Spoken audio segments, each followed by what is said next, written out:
नमस्कार दोस्तों, मैं हूं गगन और आज की इस वीडियो में हमारे साथ हैं देश के कर्मचारियों के सबसे बड़े संगठन all India state government employees federation के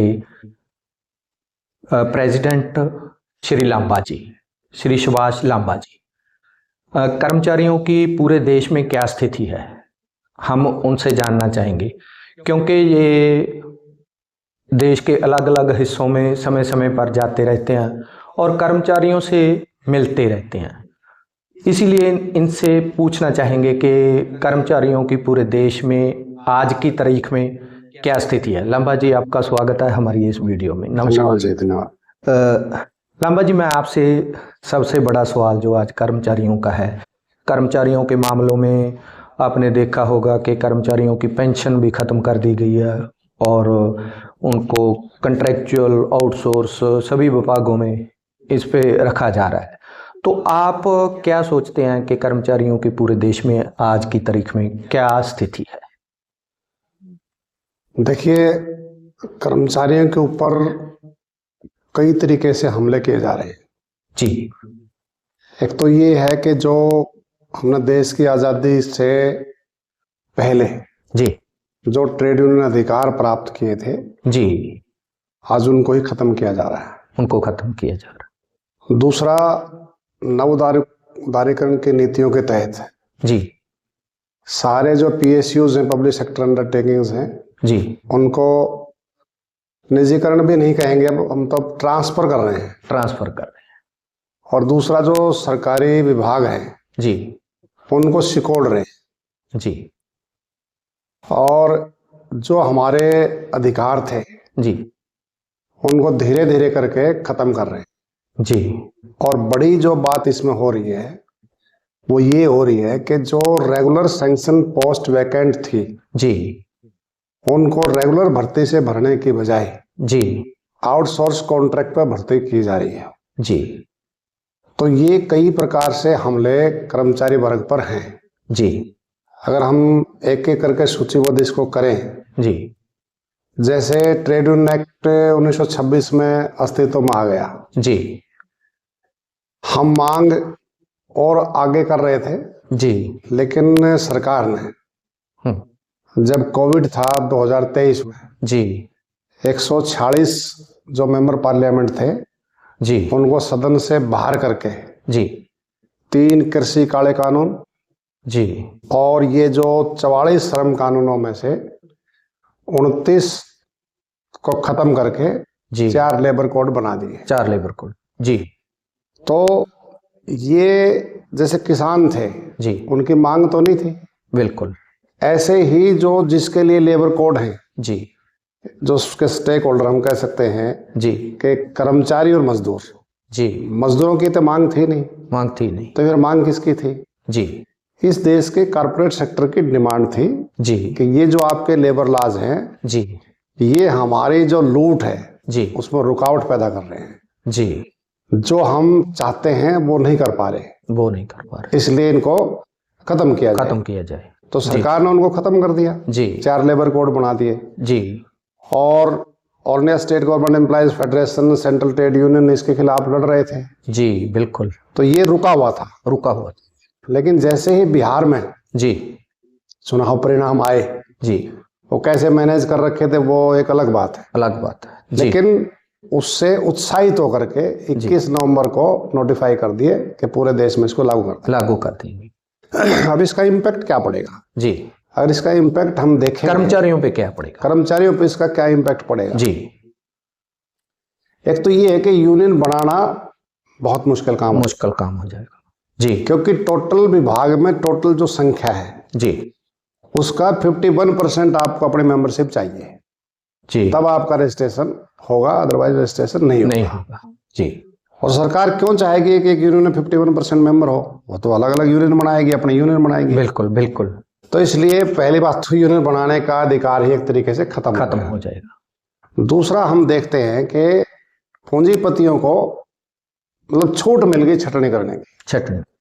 जी, आज की तारीख में अगर 100 कर्मचारी या मजदूर कहीं करते हैं काम जी और उनको रिट्रेंच करना है जी या उस वर्क को बंद करना है, तालाबंदी करनी है, जी तो कंसर्न सरकार की परमिशन लेनी पड़ेगी जी कि हम क्यों बंद कर रहे हैं, क्यों जी। छटनी कर रहे हैं। जी अब 300 तक अगर कहीं संख्या है जी, और उनको रिट्रेंच करना है तो किसी कोई परमिशन की आवश्यकता कोई नहीं। परमिशन नहीं हो सकता। और लगभग 95% इस देश में उद्योग ऐसे हैं जिसमें संख्या 300 से कम है। काम वो बेशक ज्यादा है लेकिन अलग अलग उसकी फर्म बना रखी है, जी तो एक तरीके से अधिकार मिल गया। जी हम डिमांड ये कर रहे हैं कि जिस प्रकार से मशीनीकरण हुआ है, जी दिमाग पर जो स्ट्रेस बढ़ रहा है, जी 8 घंटे की बजाय 6 घंटे काम होना चाहिए। जी। पूरे देश दुनिया में ये मांग उठ रही है, जी, लेकिन इन्होंने क्या कर दिया, इन्होंने 8 के बजाय 12 घंटे 12 घंटे करते हैं। जी हम ये कह रहे हैं कि जहां हम बेरोजगारी भयंकर है, जी अगर हम 3 शिफ्ट बना दें, जी उद्योगों में अगर हम देखते हैं जी 8 घंटे की 3 शिफ्ट बना दें, जी, तो 1/3 हिस्से को इनएम्प्लॉयमेंट जो है उनको एम्प्लॉयमेंट दिया जा सकता दिया जा सकता है। लेकिन सरकार ने उन बेरोजगारों की चिंता नहीं है, जी चिंता कारखाने के मालिकों की चिंता है कि उनका प्रॉफिट कैसे बढ़े। कैसे? अब 12-12 घंटे की 2 बारिश में हो गई है। और लेबर में उनको कैसे मुनाफा दिया जा सके, काम हाँ, लेबर में कैसे, मतलब कैसे उनको मुनाफा, कम से कम खर्च करना पड़े लेबर पे। हाँ, तो इस तरीके से फिर हड़ताल के संदर्भ में बात है। आज हम ट्रेड यूनियन एक्ट के तहत जी 15 दिन का नोटिस देकर के हड़ताल कर सकते हैं। जी हड़ताल कर्मचारियों का लास्ट वाला हथियार है। जी, उससे पहले धरने, प्रदर्शन, मीटिंग, गेट मीटिंग, मेमोरेंडम, ये सारा कुछ चलते हैं, लेकिन सरकार माने ही नहीं तो हड़ताल कर सकते हैं, कर सकते 15 दिन का नोटिस। जी। अब वो 15 दिन का नोटिस की बजाय 60 दिन का नोटिस देना पड़ेगा आपको पहले। ओके, 60 दिन का अगर नोटिस आप देंगे जी तो क्या प्रोविजन है इसमें नए एक्ट में कि आप नेगोशिएशन स्टार्ट कर दो। ओके, जैसे आज हमने नोटिस दिया जी तो 60 दिन से 59वें दिन की आपको चिट्ठी दे देंगे, लेटर दे देंगे कि आप बातचीत के लिए आइए। 59वें दिन ओके, बातचीत के। इसका मतलब ये हुआ कि 60 दिन आप प्रदर्शन नहीं कर सकेंगे। नहीं, प्रदर्शन धरना कर सकते हो लेकिन हड़ताल नहीं कर सकते। हड़ताल नहीं कर सकते। उसमें ही लिख रखा है कि जब तक बातचीत की प्रक्रिया जारी रहेगी तब तक हड़ताल नहीं करोगे।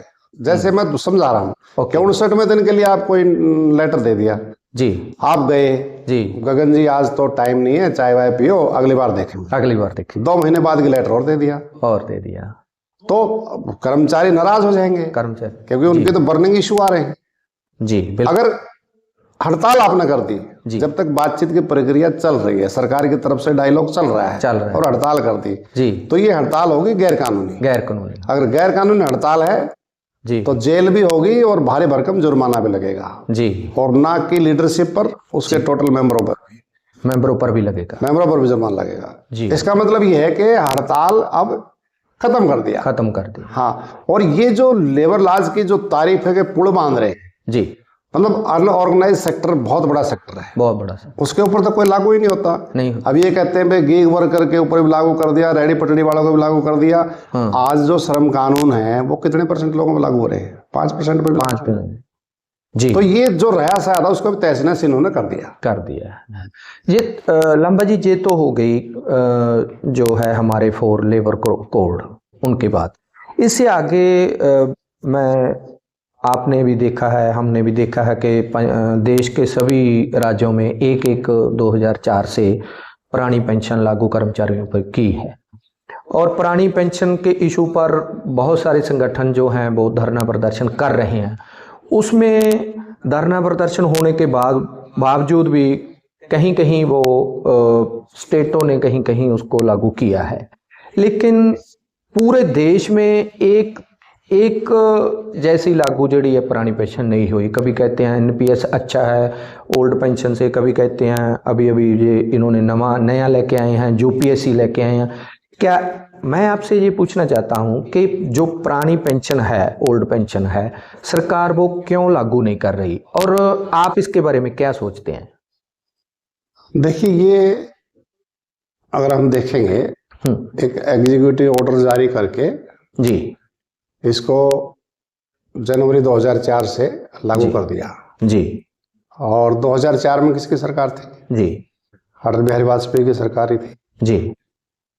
उसके बाद वो सरकार बदल गई जी, तो ये पार्लियामेंट में एक्ट नहीं ला सके जी, और जो यूपीए की सरकार आई, जी ये जो वामपंथी पार्टियों के 62 एमपी थे, जी उन्होंने कहा कि हम इसके बिल्कुल खिलाफ हैं, अगर ये बिल आएगा तो हम इसका विरोध करेंगे, सरकार गिरेगी तो आपकी जिम्मेदारी होगी। जी वो नहीं ला पाए। जी तो उसके बाद जो है वो सरकार, सेकंड यूपीए की सरकार आ गई, जी लेफ्ट का सपोर्ट की आवश्यकता नहीं रही। जी तो फिर 2013 में, जी शायद नवंबर की बात है, जी 2013 में वो जो पीएफआरडी एक्ट था, pension fund development regulatory act, जी उसको रीइंट्रोड्यूस किया। जी और ये नियम है कि जिस दिन वो रीइंट्रोड्यूस होगा जी तो सदन में उसके पक्ष में बहुमत होना चाहिए। तो बाई चांस था कि कांग्रेस के पास बहुमत उस दिन था नहीं, एब्सेंट थे। जी तो उन्होंने बीजेपी से सहयोग मांगा जी कि आप हमारे को सपोर्ट करो, इसको, इस बिल को हम पास कराना चाहते हैं। जी तो उन्होंने कहा कि ये आपका बिल नहीं है, ये तो हमारा ड्रीम प्रोजेक्ट था अटल बिहारी वाजपेयी जी का, उस वक्त का जी हमारी सरकार चली गई, इसलिए आप जो है वामपंथी कम्युनिस्टों के दबाव में काम किया, इसको पास नहीं कर अब तो हम कर नहीं सके। हाँ, तो अब इसको करेंगे, अब आप लाइए इसको, हम साथ हैं आपके, साथ हैं। तो ये पीएफआरडी बिल इन्होंने पास कर दिया और इसको कानूनी जामा दे दिया। अब सवाल ये है कि इसको लेकर के बड़े बड़े आंदोलन चल रहे हैं जी, और all India state government employees federation है, school teacher federation of India है जी, मुख्य तौर से ये जो मुख्य संगठन हमारे हैं जी, और छोटे छोटे संगठन और भी हैं, और भी चल रहे हैं, तो वो आंदोलन कर रहे हैं। कुछ संगठन जो है केवल और केवल पेंशन बहाली की बात कर रहे हैं जी, कि भाई और सब छोड़ो, एक ही मांग एक ही नारा, ओल्ड पेंशन अधिकार हमारा। हाँ बिल्कुल, इस तरीके के सुन, बिल्कुल, क्योंकि कैटेगरी की अपनी व्यक्तिगत मांग के पीछे लामबंदी होना आसान है। हाँ, तो अब हम ये करेंगे जिस तरीके से दबाव बना जी, और ये डेमोक्रेटिक सिस्टम हमारा है जी, तो कुछ राज्य सरकारों ने इसको बहाल कर दिया, जैसे कि राजस्थान, क्योंकि पे और पेंशन जी ये स्टेट सब्जेक्ट है जी, तो ये उन्होंने बहाल कर दिया जी। लेकिन हमारे प्राइम मिनिस्टर ने क्या बोला उस टाइम जी, आदरणीय मोदी जी ने जी, कि ये जो पुरानी पेंशन बहाल कर रहे हैं स्टेट जी, ये पाप कर रहे हैं, यूथ का जो फ्यूचर है उससे खिलवाड़ कर रहे हैं।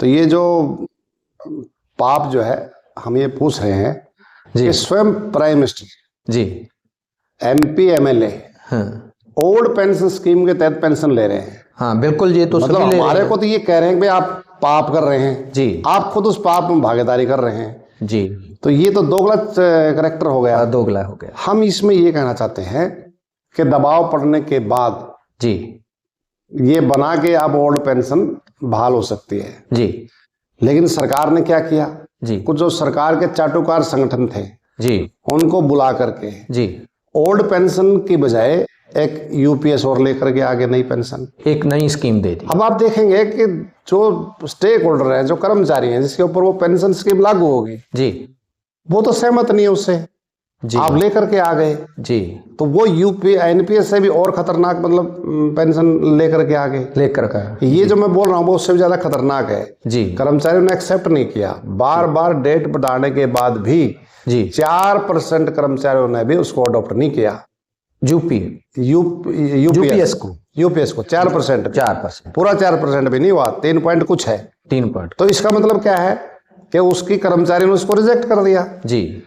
तो अब क्या है, क्या होना चाहिए, हम एक तो ये स्पष्ट करना चाहते हैं कि जब तक वो पीएफआरडी एक्ट मौजूद है जी, जब तक राज्य सरकार जो पुरानी पेंशन बहाल कर रही है जी, वो स्थायी नहीं है। मान ले गवर्नमेंट चेंज हो जाएगी तो सिंपली एक नोटिफिकेशन जारी करनी है। राजस्थान में जैसे सरकार चेंज हुई जी, और बार बार उसका प्रयास कर रहे हैं, पुरानी पेंशन की मतलब खत्म करके ये एनपीएस लागू करने की बात कर रहे हैं, या यूपीएस लागू करने की बात दोबारा से ओके। तो इसलिए हम फिर सवाल ये है कि जब पीएफआरडी एक्ट रद्द होना है जी, तो ये जो बखरे बखरे संगठन है जी, हम ये कह रहे हैं कि पूरे देश का एम्प्लॉइज जी, मतलब पीएफआरडी एक्ट रद्द करने को लेकर के एक मूवमेंट चलाना चाहिए जी। इसके साथ साथ जी, जो हम जोर दे करके कहना चाहता हूँ कि जो केवल ओल्ड पेंशन की बात करते हैं, इस नाम पर संगठन है जो चला रहे हैं जी, मैं उनको क्रिटिसाइज नहीं कर रहा जी, लेकिन मैं ये कहना चाहता हूं कि जब ये जो निजीकरण हो रहा है जी, उसका विभाग ही जा रहा है जी, तो पेंशन कहां से लेंगे? पुरानी पेंशन लेनी है तो विभाग को बचाना भी जरूरी है ना। जी बिल्कुल, जब विभाग ही नहीं होगा तो पेंशन कहाँ से? अब विभाग को बचाने की जब लड़ाई होती है, और स्टेट गवर्नमेंट एम्प्लॉइज फेडरेशन जब लड़ता है, राष्ट्रव्यापी हड़ताल करते हैं, सेंट्रल ट्रेड हड़ताल करती हैं जी प्राइवेटाइजेशन के खिलाफ, पुरानी पेंशन बहाली को लेकर के, तब वो संगठन कहाँ होते हैं? तब वो सरकार के साथ होते हैं। तो ये तो दोगलापन है जी। तो हम ये कह रहे हैं कि ऐसे संगठनों को भी विचार करना चाहिए कि पूरा देश का मुलाजिम जी इकट्ठा होकर के लड़ेगा जी, तब ये पीएफआरडी एक्ट रद्द होगा। और रद्द होगा तो पूरे देश में इसकी बहाली होगी। और हम निश्चित तौर से कह सकते हैं कि जैसे दबाव बढ़ेगा तो सरकार को ये करना पड़ेगा।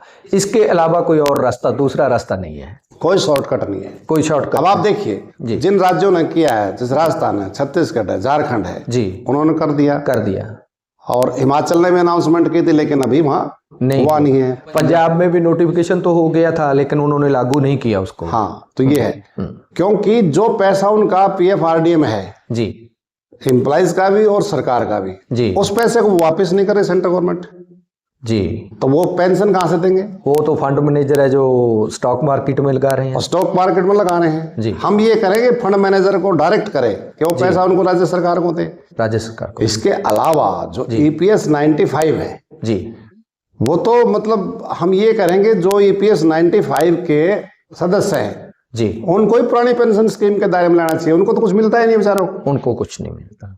तो ये मांग प्रमुखता से है, पीएफआरडी एक्ट रद्द करो और पूरे देश में एक साथ पुरानी पेंशन बहाल करो। ये टुकड़ों में काम चलने वाला नहीं है जी। अब लंबा जी, अब क्या है कि बहुत सारी सरकारों ने डीए है जो, वो भी डीलिंक कर दिया है। केंद्र सरकार ने जो डीए देती भी हैं, जो देते हैं तो बहुत कम देते हैं, महंगाई की और से तो बहुत कम देते हैं। इसके बारे में आप क्या सोचते हैं?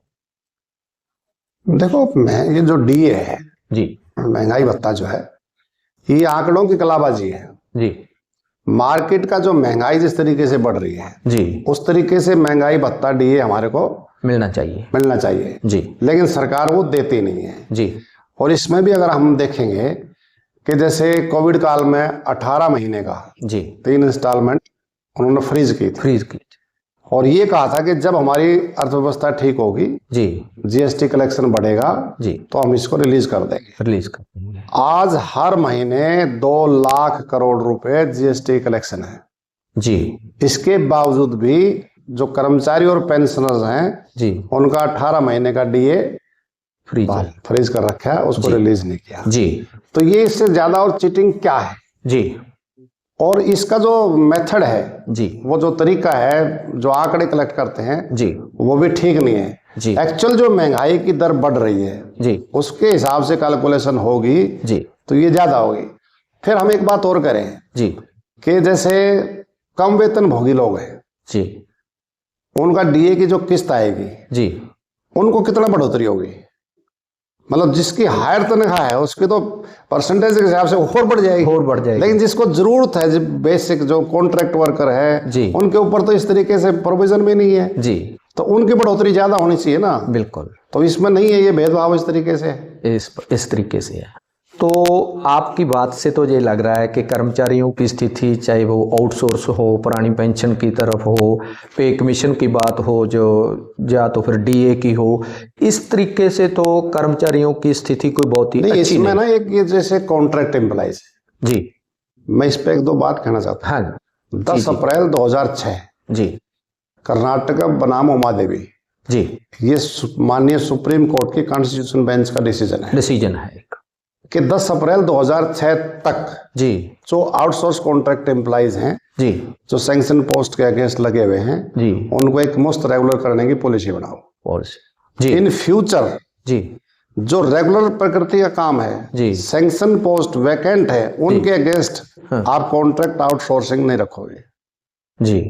50 लाख से ज्यादा कर्मचारी आज कॉन्ट्रैक्ट आउटसोर्सिंग पर लगे हुए हैं जी। हम ये कह रहे हैं कि उनको रेगुलर किया जाए, लेकिन सरकार उनको रेगुलर नहीं करती जी, क्योंकि सरकार का कहना यह है, आप भी जिस तरीके से इशारा कर रहे हो जी, कि पुरानी पेंशन बहाल नहीं करेंगे जी।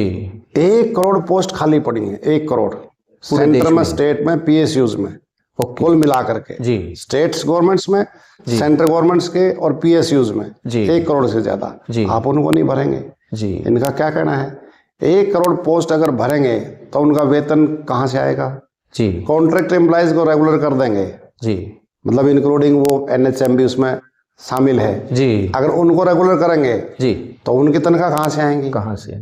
तो ये जो बोल रहे हैं जी ये बिल्कुल उल्टा बोल रहे हैं। उल्टा बोल रहे हैं। हम आप देखेंगे लगभग 17 लाख करोड़ रुपए आपने कारपोरेट के राइट ऑफ कर दिए। राइट ऑफ कर दिए हैं तब पैसे कहाँ से आए? में डाल। तब पैसे कहाँ से आए? जी। ये जो है और अब तो उसका कंसेप्ट ही खत्म कर दिया। जो पेंशन की जो आप बात कर रहे हो ना जी, अब तो वो जो 58-60 साल वाला जो सर्विस थी उसको कंसेप्ट ही कर दिया। लेबर लॉज में फिक्स टर्म एम्प्लॉयमेंट आ गया है। जी।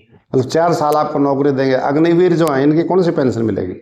जी। देश की सेना में। जी। इसी प्रकार से जो कॉन्ट्रैक्ट पे एम्प्लॉइज हैं उनके क्या फ्यूचर होगा? क्या कुछ नहीं होगा। इसलिए हम ये कह रहे हैं कि जितने भी कॉन्ट्रैक्ट आउटसोर्स एम्प्लॉइज लगे हैं जी, एक तो ये थ्रू सर्विस प्रोवाइडर है। जी। ये जो बिचौलिया सिस्टम है जो इसको खत्म करना चाहिए। जी बिल्कुल। ये डायरेक्ट विभाग के रोल पाए। जी। जैसे पंजाब में ये हमारे हेल्थ विभाग हेल्थ में है जो हेल्थ में हमारे कॉन्ट्रैक्ट के एम्प्लॉइज हैं जी और बहुत महत्वपूर्ण काम करते हैं। वो आउटसोर्स का एम्प्लॉइज जिस काम को कर रहा है कोई दूसरे आदमी को लेकर के आएंगे वो नहीं कर सकता। नहीं कर सकता। उसकी विशेषता एक तरीके से हो गई है। जी। इतना महत्वपूर्ण काम कर रहे हैं जी। तो बीच में ठेकेदार क्यों है?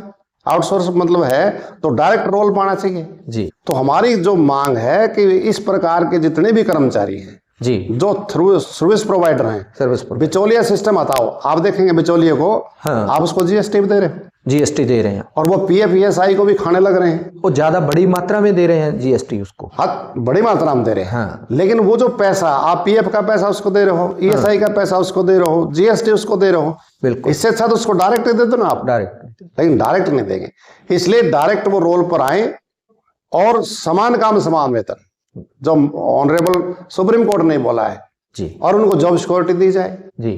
58 साल 60 साल तक हम नौकरी से आपको नहीं निकालेंगे जी। और उनको रेगुलर किया जाए उनको। लेकिन सरकार ऐसे जान पूछ करके नहीं करती। जी। इन्होंने मजदूरों का शोषण चाहिए, इनको सस्ती लेबर चाहिए, इसलिए ठेकेदारों के मार्फत से उनका शोषण करा रहे हैं। तो भगवंत मान की सरकार जो लंबे लंबे अच्छे लच्छेदार भाषण देती थी ये जो बिचौलिया है कम से कम इसको तो खत्म करें। इसको तो खत्म। जी हाँ पर लेकिन करेंगे नहीं। कर नहीं रहे। तो आपकी इस बात से मुझे लगता है कि कर्मचारियों की स्थिति पूरे देश में कोई बहुत ही अच्छी नहीं रही है। तो जब आप all India state government employees federation के प्रेसिडेंट होने के नाते कर्मचारियों को क्या संदेश देना चाहते हैं? कर्मचारियों को हम ये संदेश देते हैं कि स्टेट वाइज जी अलग अलग जत्थेबंदियां जी एजेंडा हमारा एक है तो हमने वहां यूनिटी बनानी चाहिए जी और यूनिटी के साथ स्ट्रगल करना चाहिए। यूनिटी और स्ट्रगल तो कोई बात बनेगी। ये जो पेटी इंटरेस्ट है ना जी इससे काम बनने वाला नहीं है। कर्मचारियों का फायदा करना है तो यूनिटी चाहिए जी।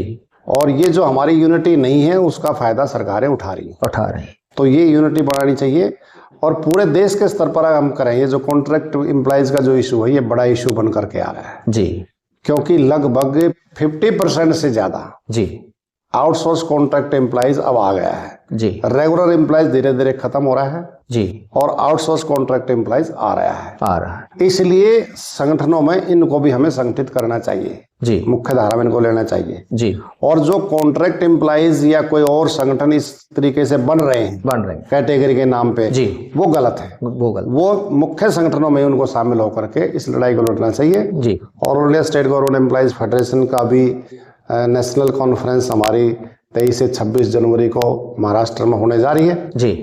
तो हम ये जो इशू हमारे हैं जी चाहे ये एक 8th पे कमीशन का है जी जिसकी चर्चा हमने नहीं की जी। आप देखेंगे जनवरी 2026 में इम्प्लीमेंट होना है। आज दिसंबर है, जनवरी आने वाला है मतलब 1.5 साल बाद जी उसकी लागू करेंगे। तो अब जब सेंटर नहीं करेगा तो स्टेट नहीं करेगा। पंजाब के मुलाजिम तो लड़ करके अलग से वेतन आयोग बनवाया बिल्कुल, लेकिन अब उसको भी तहस नहस एक तरीके से कर रहे हैं जी। तो चाहे पे कमीशन की बात हो और पे कमीशन पे एक बात हम कह रहे हैं जी कि ये जो पे कमीशन जब बने जी पहला दूसरा तीसरा अब ये 8वां बना है जी तो रेगुलर एम्प्लॉइज के वेतन भत्तों की सिफारिश करते हैं। लेकिन उस टाइम क्योंकि रेगुलर एम्प्लॉइज ही थे जी। आज तो कॉन्ट्रैक्ट एम्प्लॉइज मैंने बोला 50% आ गए जी। तो इनके लिए कौन सा पे कमीशन है?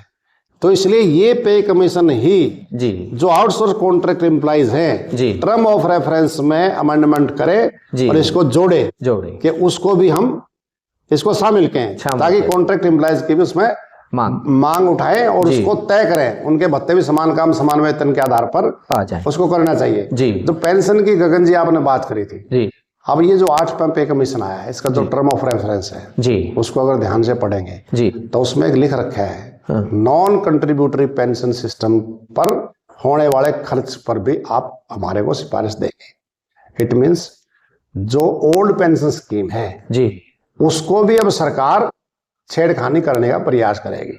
जिन कर्मचारियों पे पहले लागू है वो, जिस पे पहले लागू है या जनवरी 2004 से पहले नौकरी कर रहे हैं अब भी जी, उनको भी जी जो डिस्कशन है सूत्रों से जो मालूम पड़ रहा है जी कि 60 साल के अंदर वो रिटायर होगा, 70 तक पेंशन देंगे, उसके बाद पेंशन नहीं देंगे। ये जो पे कमीशन आया है इसमें कोई ऐसी प्रकार की सिफारिश आ सकती है, ऐसी हमें आशंका है। पुरानी पेंशन बहाली तो छोड़ दो, तो पुरानी पेंशन है उसको ही ये खत्म करने पर आमादा है जी। तो ये भी मतलब कर्मचारी वर्ग के सामने, पेंशनरों के सामने काफी बड़ा एक हमला है जी। और कर्मचारी और पेंशनर अब देखोगे पेंशनर को भी बांट दिया है। अभी जब अमेंडमेंट 25 मार्च को लेकर के आए थे जी तो उसमें क्या किया कि जो जनवरी 2026 जी के बाद के वाले पेंशनर उससे पहले वाले पेंशनर्स को जो पे कमीशन के रिवाइज करने की बात आएगी तो पेंशन रिवाइज करना या ना करना वो केंद्र सरकार का अधिकार है। पहले मैंडेटरी था, जरूरी था कि उनका पेंशन भी रिवाइज करनी पड़ेगी। तो ये अमेंडमेंट और करा दिया क्योंकि बांटने की जो पॉलिटिक्स इनकी है अब पेंशनर को ही बांट दिया। तो अब तो पेंशन भी खतरे में हो गई है जो पहले से लागू है वो उस पर भी खतरा मंडरा। बिल्कुल जी। चुनौतियां बहुत जबरदस्त है, इसलिए हमने यूनिटी के साथ इन चुनौतियों का मुकाबला करना पड़ेगा। और India state government employees federation पूरे देश में ये मुहिम चला रही है जी कि पूरे देश के मुलाजिम इकट्ठे हो जाएं जी। और सेंट्रल गवर्नमेंट की जो हमारी कन्फेडरेशन है, स्टेट गवर्नमेंट एम्प्लॉइज फेडरेशन है, STFI है जी, सबको मिला करके एक बड़े मूवमेंट की तरफ हम जाएंगे जिसका फैसला हम नेशनल कॉन्फ्रेंस में करने जा रहे हैं जी। तो दोस्तों ये थे all India state government employees federation के प्रेसिडेंट सुभाष लांबा जी, जिन्होंने बताया कि कर्मचारियों की पूरे देश में क्या स्थिति है और कर्मचारियों को आगे के लिए क्या चुनौतियां हैं, उनसे कैसे निपटना है, ये भी इन्होंने रखा है।